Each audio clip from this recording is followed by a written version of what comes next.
नमस्कार। कभी सोचा है कि एक सिंपल सी टेक्स्ट फाइल उन शानदार इंटरैक्टिव वेबसाइट्स में कैसे बदल जाती हैं जो हम रोज यूज करते हैं? तो आज हम इसी के बारे में जानने वाले हैं। तो चलिए शुरू करते हैं। सोचिए, एक वेबसाइट जिसमें सिर्फ टेक्स्ट हो, बिल्कुल एक ऐसी किताब की तरह है जिसमें ना कोई तस्वीर हो ना कोई लिंक। काफी बोरिंग है ना? तो आज हम यही समझेंगे कि इसमें वो जरूरी विजुअल और इंटरैक्टिव लेयर कैसे जोड़ते हैं। तो सबसे पहले वेबसाइट को अट्रैक्टिव बनाने के लिए उसे विजुअल्स देते हैं और इसके लिए हम इस्तेमाल करेंगे इमेज टैग का। तो ये जो IMG टैग है ना, ये एक ऐसा जबरदस्त टूल है जिससे कोई भी इमेज, चाहे वो लोगो हो या बैनर, उसे सीधे अपने वेब पेज पर लगा सकते हैं।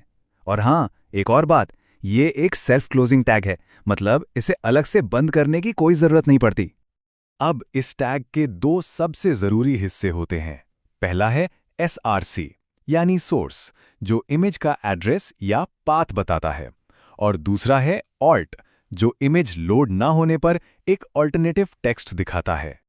तो असल में ये काम कैसे करता है वो देखते हैं। ब्राउज़र प्रोफाइल फोटो.jpg नाम की फाइल को ढूंढेगा और अगर मान लीजिए वो फाइल उसे नहीं मिली तो उसकी जगह पर प्रोफाइल फोटो टेक्स्ट दिखा देगा। कितना सिंपल है ना? और देखिए, सबसे ज़रूरी बात यह है कि ऑल्ट टेक्स्ट सिर्फ टूटी हुई इमेजेस के लिए नहीं होता। ये एक्सेसिबिलिटी के लिए बहुत ज़रूरी है, मतलब जो लोग देख नहीं सकते उनकी मदद करता है और सर्च इंजन को भी कंटेंट समझने में हेल्प करता है। चलिए आगे बढ़ते हैं। अब जब पेज पर विजुअल्स आ गए हैं तो हमें दूसरी जगहों पर जाने के लिए दरवाजे भी तो चाहिए, और यहीं पर काम आता है एंकर टैग।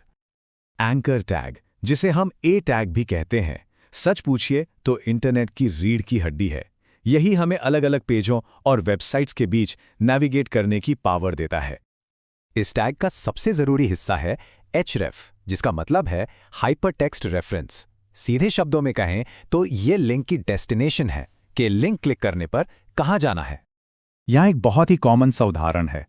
जैसे ही विजिट गूगल टेक्स्ट पर क्लिक होगा, गूगल का होम पेज एक बिल्कुल नए टैब में खुल जाएगा। ऐसा क्यों हुआ? क्योंकि हमने target is equal to blank का इस्तेमाल किया है। अच्छा, तो क्या होता है जब हम इन दो पावरफुल टैग्स को एक साथ मिला देते हैं? पता है क्या बनता है? वेब पर सबसे ज्यादा इस्तेमाल होने वाले एलिमेंट्स में से एक। हम शुरुआत करते हैं एक सिंपल से इमेज टैग से। अपने आप में ये बस एक तस्वीर है और कुछ नहीं। फिर हमारे पास है एंकर टैग, जो एक लिंक तो बना देता है, लेकिन उसे क्लिक करने लायक बनाने के लिए उसके अंदर कुछ डालना पड़ता है। और ये रहा मैजिक। पूरे इमेज टैग को एंकर टैग के अंदर रखने से वो इमेज खुद ही एक क्लिक करने वाला लिंक बन जाती है। ये टेक्निक लोगोज और आइकन्स के लिए बहुत ही कॉमन है। अच्छा, अब सब कुछ एक साथ जोड़ने से पहले चलिए कुछ आम गलतियों पर नजर डालते हैं जिनसे हमें बचना चाहिए, जैसे कि गलत इमेज या पेज का पाथ दे देना, ऑल्ट टेक्स्ट को भूल जाना, या फिर बाहरी वेबसाइट्स के लिंक में HTTPS लगाना भूल जाना। चलिए देखते हैं कि ये सिंपल से टैग्स मिलकर एक छोटी ही सही पर पूरी वेबसाइट का स्ट्रक्चर कैसे बना सकते हैं।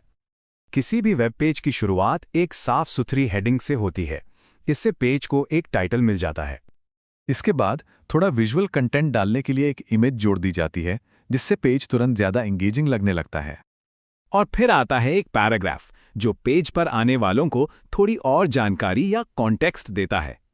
और आखिर में एक एंकर टैग, ये एक बहुत ज़रूरी नेविगेशन लिंक देता है जो सब कुछ एक साथ जोड़ देता है। तो देखा, बस कुछ बेसिक टैग्स के साथ कोई भी विजुअल और इंटरैक्टिव वेब बनाना शुरू कर सकता है। ये हैं वेब पेज की नींव के बिल्डिंग ब्लॉक्स। अब सवाल बस ये है कि सबसे पहले क्या बनाया जाए।